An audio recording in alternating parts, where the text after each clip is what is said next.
looked up a lot of questions online. I kept solving them and falsely believed in the fact that okay, maybe I am good at quant. But when you actually face that adaptive sort of a test Mm-hmm. after the first few questions, if you just cannot answer those difficult questions, then there's no point of doing as many questions as you can if you do not Mm-hmm. understand the concepts. And this test did make me realize that I need to go back to square one. There's no point in solving all these questions. And I remember the next morning, I purchased the 2-month eGMAT program. And those sectional mock tests towards the Mm-hmm. later part of my prep, because even though I knew how to solve these questions, I could not solve them in a given amount of time. So familiarizing myself with that 45-minute time limit, it was really helpful with scholarship. And more often than not, you might find yourself not in the zone to give a full-blown test, Yep. which would be a Sigma mock test or Mm-hmm. an official mock test. And obviously, at a stage where you don't think you're too good, you're not sure of yourself, you don't want to waste the limited official mocks that you have. So I found the sectional mocks the perfect way to brush up my skills. But learning activity really came in handy because it introduced me plenty of questions which were not there in the practice test. Opposed to the learning activity, you get questions which were on average I felt much more difficult as compared to the practice quizzes, and you had the explanation right after each question. So it doesn't matter how long you take on a question as long as you get it right. And I think it prioritized learning more as to time-based answering, which was Yep. the goal of the practice quiz. And I felt learning was what I needed at that point of time. And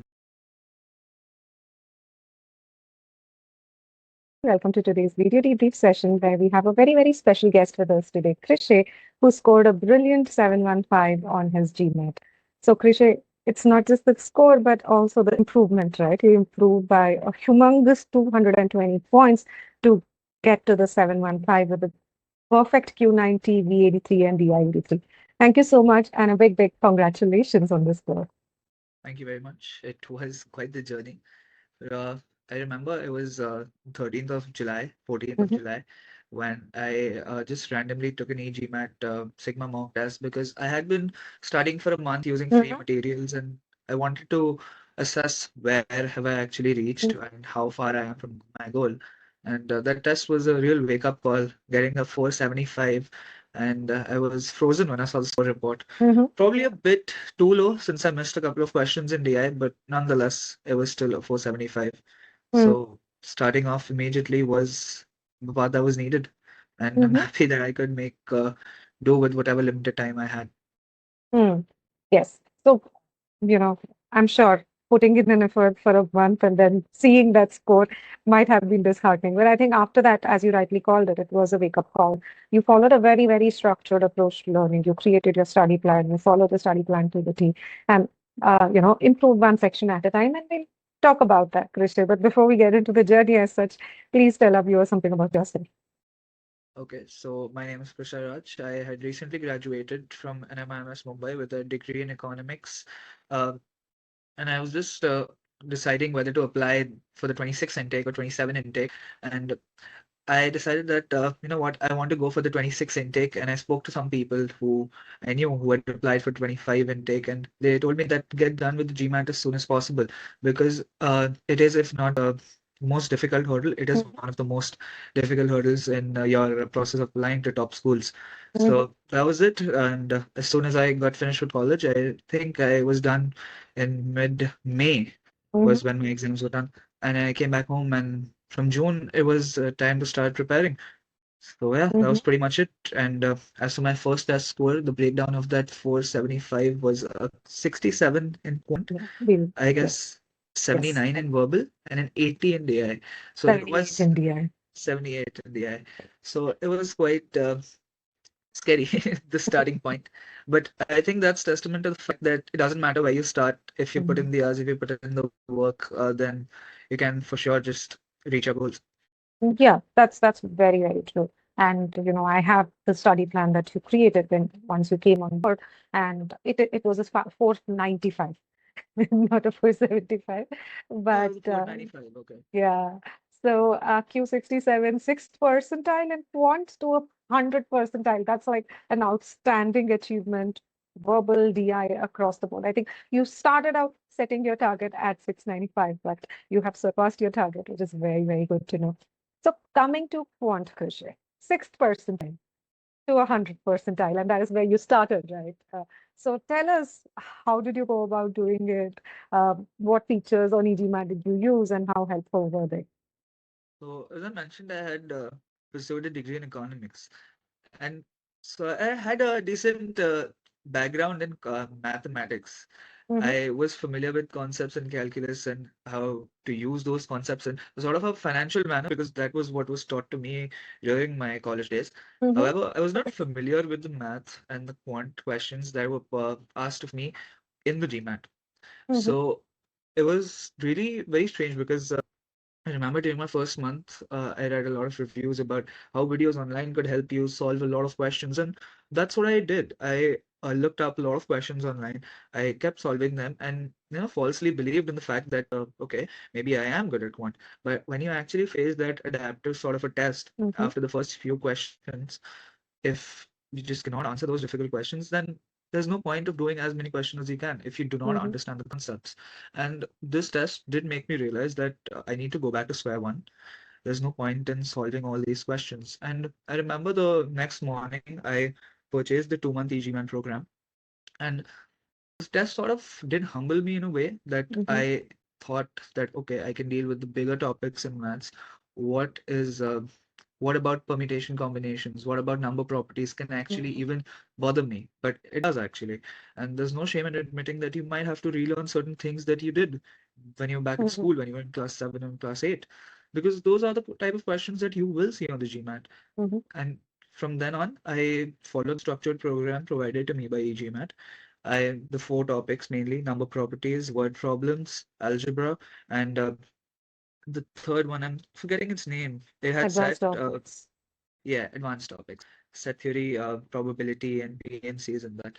So the videos were really helpful. They helped me understand what the basis of every topic was, Mm-hmm, how to understand and approach at least medium and semi-hard level problems. And from then on, it was practice and brushing up my skills. I used Neuron's OG mm-hmm, question guide.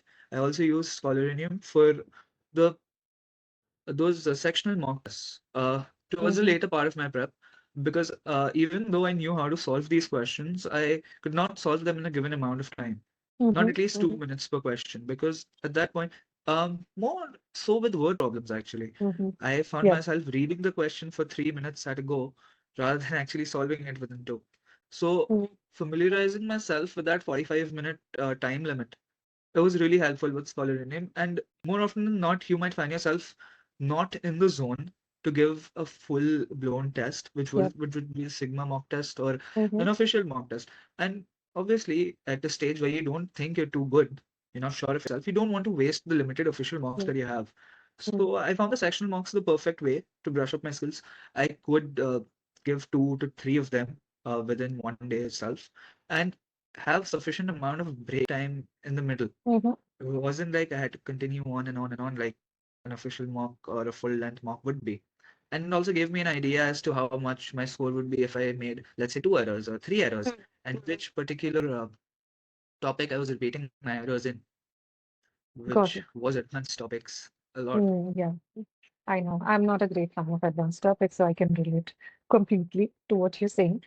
So, Krishay, we were to sort of, whatever you said, we were to split it into three parts. The first part was building your foundation, learning the concepts, how to use those concepts to solve GMAT-like questions. And then came the practice part on Scholarinium, on Neuron. Then came the sectional mock part, right? So, when it comes to the foundation, you mentioned that you really like the learning activity files, which sort Yeah. of show you in a step-by-step manner how to solve the questions. So tell us how, what was it that you liked about it, and how useful was it in building that rock solid foundation for So obviously every subtopic that I encountered on the GMAT, there were plenty of videos explaining you? Hmm. what the main elements that were involved in that particular type of subtopic, right?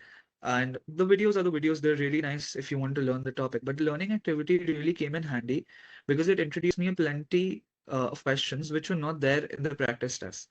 This Mm-hmm. practice test mostly comprised of medium level questions, and we had the scoring at the end, right? But opposed to the learning activity, you get questions which were on average, I felt much more difficult as compared to the practice quizzes. And you had the explanation right after each question. So it doesn't matter how long you take on a question as long as you get it right. And I think it prioritized learning more as to time-based answering, which was Yeah. the goal of the practice quiz. And I felt learning was what I needed at that point of time.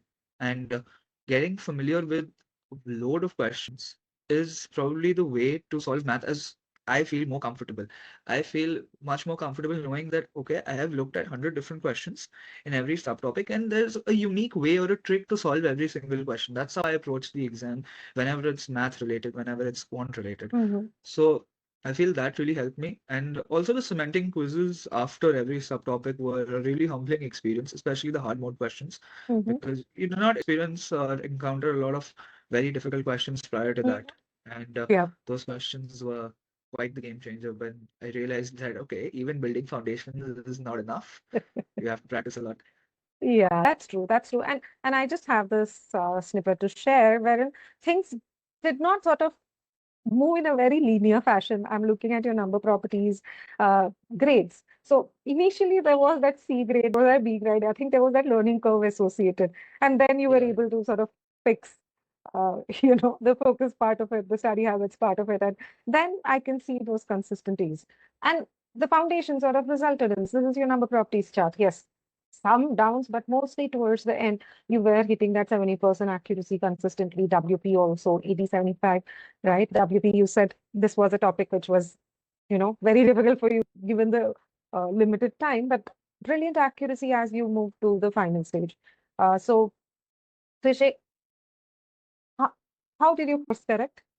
And The initial hiccups were just because of me being a bit overconfident, looking at Mhm, questions, thinking, okay, this is very easy. I don't need these videos to learn this. And then directly approaching a practice quiz without any prior knowledge.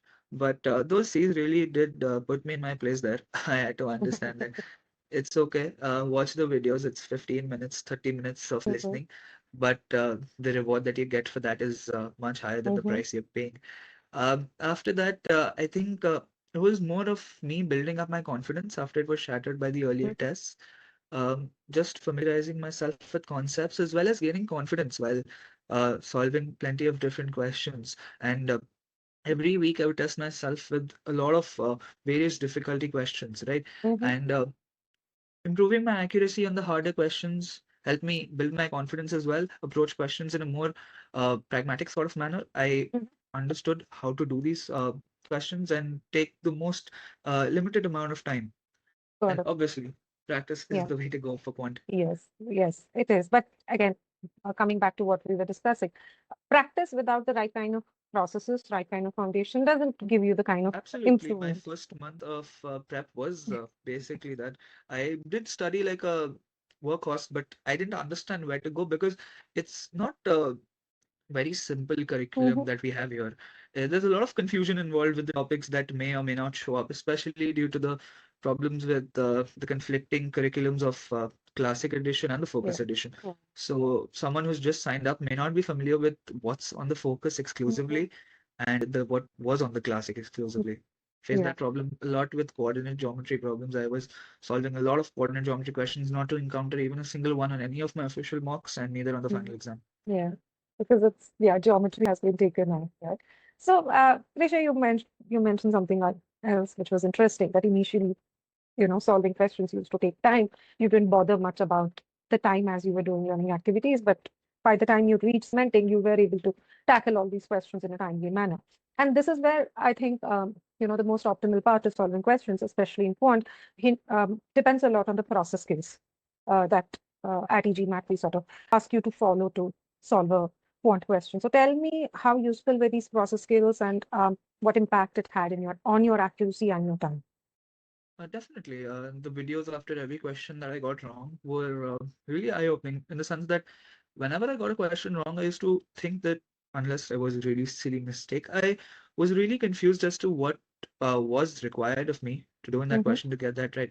And more often than not, there was a different way. I remember particularly the first time I saw a question that was like 0.9999 divided by 0.100. So I didn't understand. It was an estimation and rounding question, but the videos really do make that really simple for you.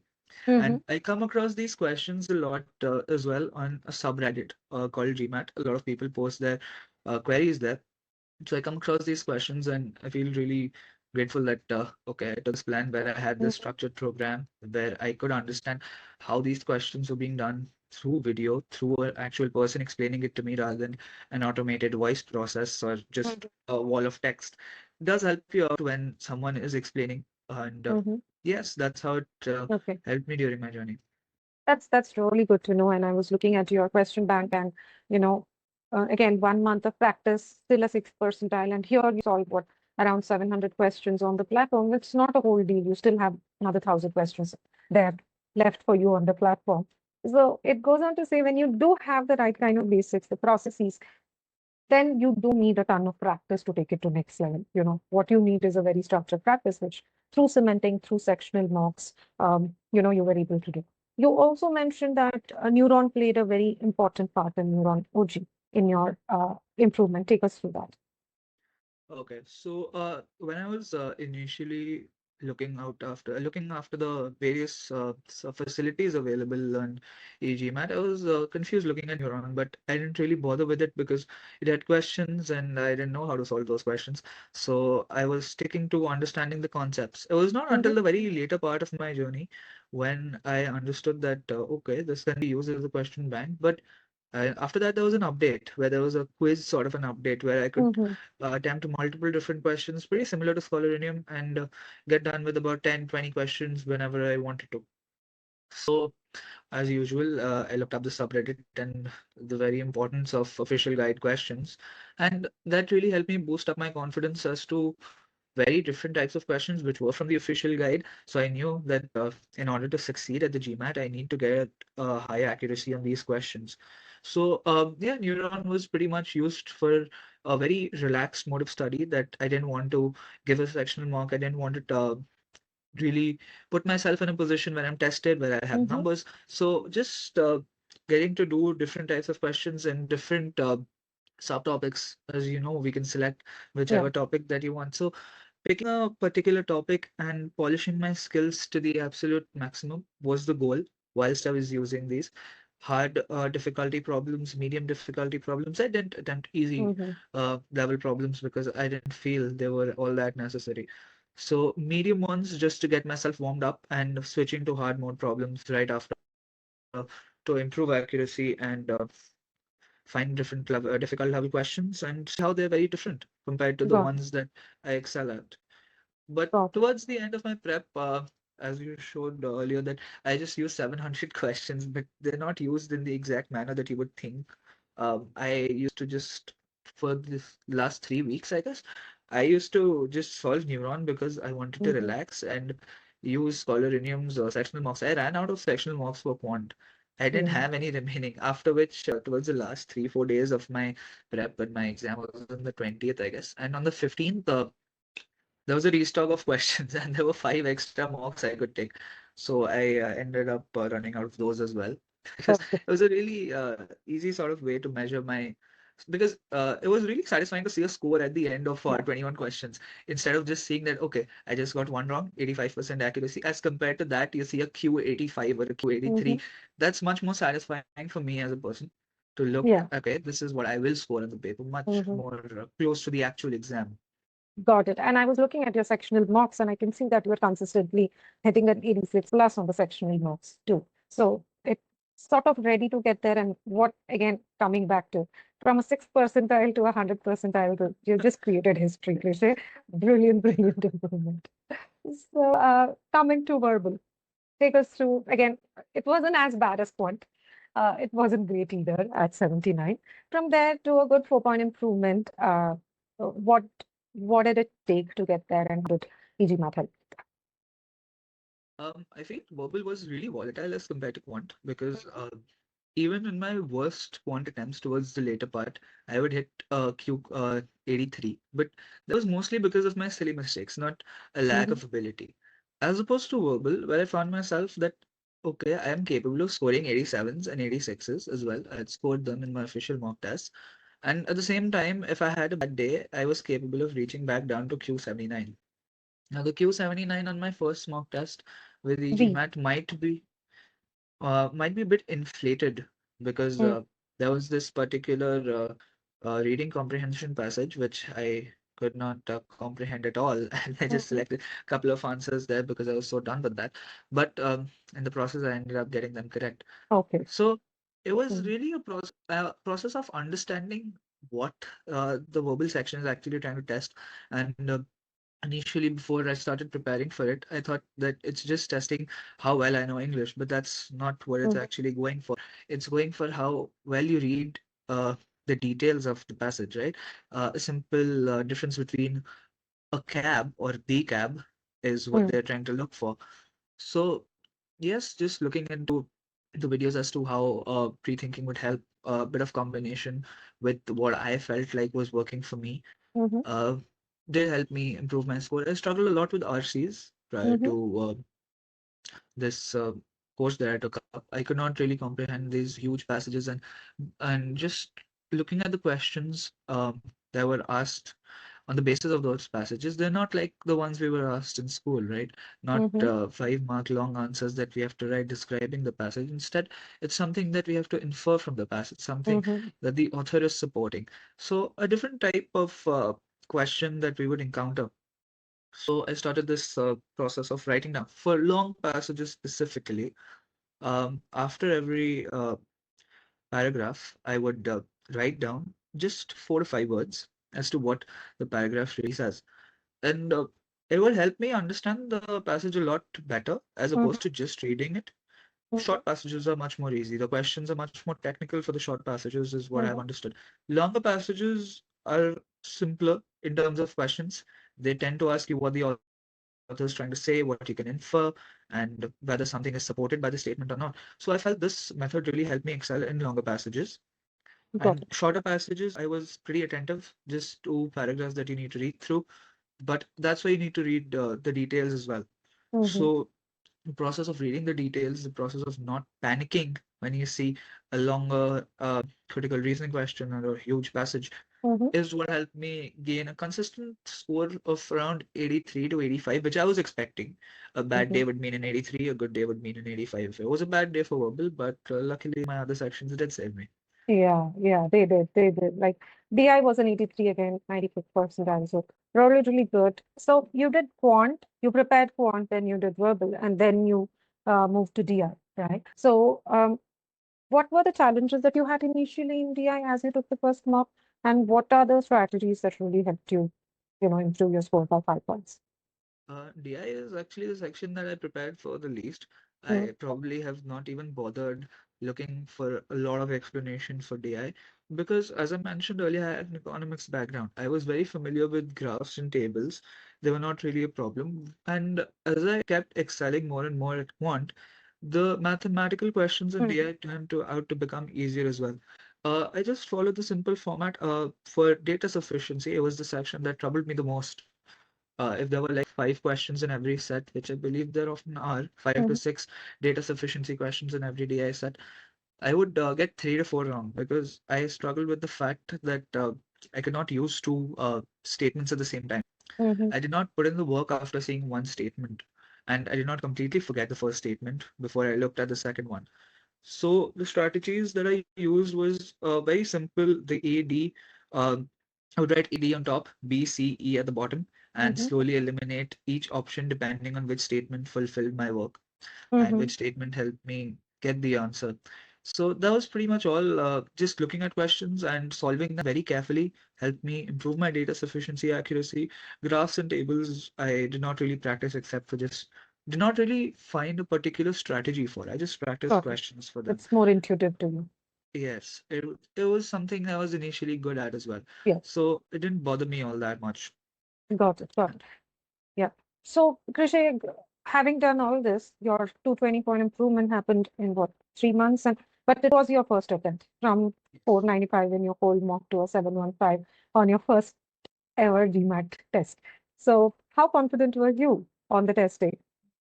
Pretty nervous actually. Mm-hmm. I had given my official mocks. I had given retakes of the official mocks as well because I just wanted to get an idea of what I would be scoring. Mm-hmm. Consistently scoring 685, sometimes 695 on my official mocks. I was pretty convinced that okay, even if I get a 675, it's a win, and Mm-hmm. that will be a good score for me on test day.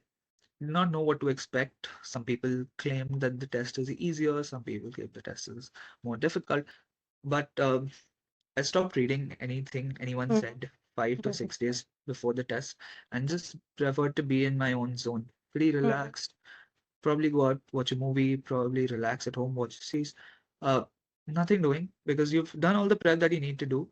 Mm-hmm. Study less and stay focused. That was what I was aiming to go for. That didn't happen. I did panic, but I'm grateful that I did. I remember I watched a PNC video just before I slept Mm-hmm. the day before my exam, and I was happy. I got a question which was very similar to the one I encountered in the video. But yeah, nerves were pretty. I was pretty nervous on test day. I got my first question wrong. I got my sixth question wrong. I got my 12th question wrong. I went back. I fixed all of those, and Okay. yeah, that's how I managed my Mm. Q90. But nervousness did lead me to get three questions wrong. But I was pretty attentive that I had got these questions wrong, and I had to Got go it. back and rectify them. Got it. What I'm hearing is, yes, getting into the test you were nervous, but once you went into the flow, seems like the performance sort of took precedence over the nerves. I was also caught a bit off guard because in the official mock tests, I was just skipping to the page just before you start. And Mm-hmm. I was just waiting there for a couple of minutes or take my deep breaths before I start off my exam. Opposed to this, where there was this timer, which was not very long. It was a minute for me to read all the instructions. So I was just clicking through, and suddenly I bumped the first question while I was clicking. So I was caught a bit off guard. The computer screen was also much bigger as opposed to what I'm accustomed to. My Mm-hmm. laptop is what 15 inches, but there was a much bigger computer screen. It was almost immersive. And Mm-hmm. sitting there, I was kind of lost. But yeah, once you get settled in, it's much easier since there's a lot of people as well giving the exam next to you. It gets much more comfortable. Mm-hmm. The score shows, right? Exactly. Otherwise, the score was not possible. So that's amazing, Krisha, as I said. Amazing improvement, amazing journey, brilliant scores across the board. So, any key takeaways that you have that you want to share with the other GMAT aspirants out there, which could help them in their journey? The key takeaways would honestly just be that focusing on your weak areas. Mm-hmm. First of all, identifying them and accepting that you're not very strong in particular areas is probably the most important challenge that you need to face. Mm-hmm. And after that, you just need to devote the amount of time that the GMAT exam requires. You need to practice, you need to better yourself in areas, sharpen your skills for all three sections. Some people may not be as good as I was initially at DI, so that may Mm-hmm. require a lot more effort. And some people may be much stronger than I was at Quant. Well, 94% of the people were, as opposed to just 6% were weaker than me. Yeah. So you need to understand how you need to allocate your time, distribute your time, Mm-hmm. formulate strategies that will end up getting you the best results on test day, and just stay calm because a lot of people will say that the mocks are more difficult. A lot of people will say that the mocks are easier. But in my experience, I got a much better score than I did on each of the mock tests I took. So it is Mm-hmm. possible for miracles to happen on test day. You just need to stay calm and believe in yourself. Got it. Well, I would say it's not a miracle, right? Because mocks are again, yes, they give you an idea of where you are at. But then if you take the learning, I've seen so many people improve their mock score on the actual testing.